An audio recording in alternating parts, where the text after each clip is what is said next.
du droit international. Vous pouvez dire c'est une obligation, mais s'ils n'acceptent pas de les accueillir, qu'est-ce que vous faites? Eh ben, c'est parce que si vous ne m'aviez pas interrompu, vous auriez eu la fin. C'est que comme c'est une obligation de droit international, on peut prendre des sanctions contre les pays qui ne respectent pas. Bienvenue dans cette nouvelle vidéo Pépite. Aujourd'hui, Jean-Philippe Tanguy se retrouve face à un journaliste de gauche complètement dans le déni au sujet de l'immigration.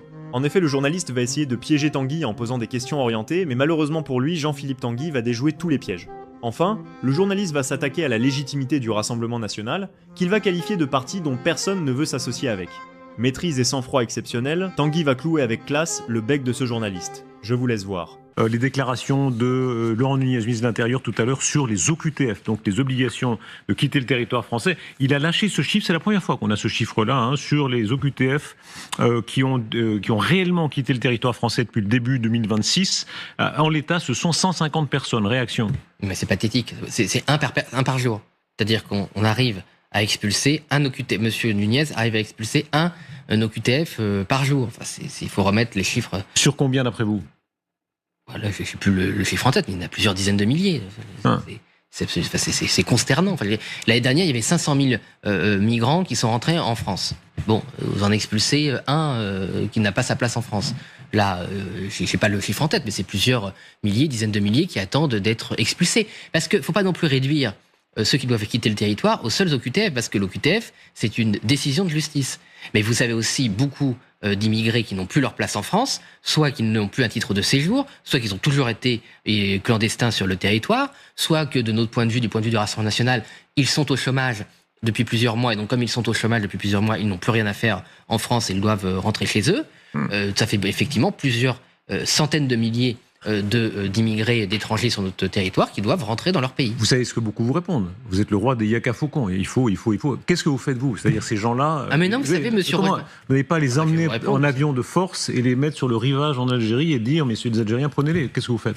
C'est très simple. Quand vous n'avez plus l'aide sociale, le logement d'urgence, le système...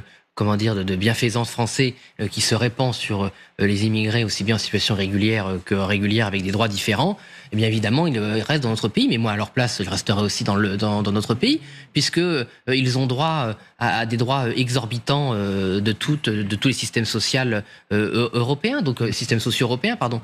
Donc évidemment tant que la France rasera gratis pour les immigrés légaux et même les clandestins, il n'y a aucune raison qu'ils repartent. Mais j'ajoute, monsieur... Mais c'est pas le problème, vous savez très bien qu'il n'y a pas de volonté... C'est le pays de départ, ne veut pas les accueillir. Ne peut pas le forcer. Mais c'est une obligation du droit international. Vous pouvez dire c'est une obligation, mais s'ils n'acceptent pas de les accueillir, qu'est-ce que vous faites? Eh ben, c'est parce que si vous ne m'aviez pas interrompu, vous auriez eu la fin. C'est que comme c'est une obligation de droit international, on peut prendre des sanctions contre les pays qui ne respectent pas le droit international. Alors soyons très concrets, contre l'Algérie, quelles nouvelles sanctions? On voit que le gouvernement a évolué. Quelles sanctions nouvelles? Plus aucun visa pour les dignitaires et la population algérienne.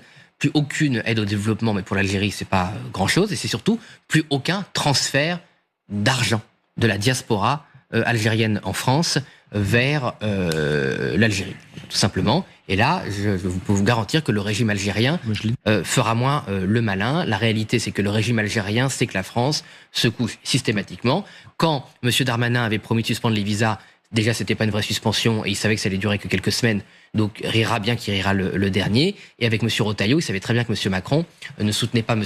Retailleau et que donc tout ça n'était pas sérieux. Donc, le régime algérien, aujourd'hui, il tient Emmanuel Macron depuis le début. Emmanuel Macron, dès le début de son mandat et même sa campagne électorale, s'était mis dans la main du régime algérien, qui n'a rien à voir d'ailleurs avec le peuple algérien. Mais il n'y a pas que l'Algérie. Et nous devons renvoyer des immigrés ou des OQTF dans plusieurs dizaines de pays et tous auront le même régime, à savoir que la France doit se faire respecter. Jean-Philippe Tanguy, je précise bien, que tout soit clair, on parlait bien des OQTF algériens, ces 150 personnes tout à l'heure. Un mot encore, s'il vous plaît, sur le statut du RN. La campagne présidentielle, on peut le dire, est lancée. On est frappé de voir à quel point c'est le festival de Cannes. Un festival difficile pour vous, parce que ça reste notamment dans les milieux artistiques. Le RN garde une image parfois difficilement vendable. Écoutez ce petit moment tout à l'heure au festival de Cannes sur votre parti. Elle n'est pas un tout petit peu orientée, votre question, non? J'ai pas de réponse à ça, monsieur. Voilà, et je précise la question. Le Rassemblement national, fondé par certains des collaborateurs de Klaus Barbie, demandait le journaliste, ont une chance d'arriver au pouvoir. Pensez-vous qu'il est aujourd'hui primordial, pour ne pas trahir la mémoire de Jean Moulin, il joue Jean Moulin, de combattre résolument le Rassemblement national? Non, mais c'était un journaliste, enfin un journaliste, je sais même pas si c'est un vrai journaliste qui se réclamait de la gauche radicale. Bon, d'ailleurs On peut être journaliste, il y a des journalistes de tout, hein, gauche, oui, de mais là gauche, je de ne droite, sais de pas tout, s'il et ça était c'est pas, on est journaliste. libre. Enfin, en tout cas, sa question était pitoyable. Et d'ailleurs, vous voyez, le réalisateur et Monsieur Lelouch, acteur, n'a pas souhaité répondre à cette question qui n'avait rien à voir ni avec le cinéma français, ni la réalité historique d'ailleurs, pour ce qu'on en parle. Et si vous voulez qu'on parle du recyclage des collabos, il y a un très bon film d'ailleurs en ce moment, 3 heures, mais qu'on ne voit pas les 3 heures passer, où on voit bien que les pires collabos, même s'il n'y a pas de hiérarchie entre les collabos, tous les collabos sont épouvantables, beaucoup venaient du centre, de la bonne bourgeoisie, du bon monde de l'intelligence française, des juges, puisque je rappelle que 99% des juges de la Troisième République ont prêté serment personnellement au maréchal Pétain et au régime pétiniste. Les diplomates aussi, beaucoup voilà. de radicaux socialistes. Voilà, donc moi, si vous voulez, il ne faut pas manipuler l'histoire, et avec les années qui passent, la transparence se fait, et la réalité, c'est que malheureusement,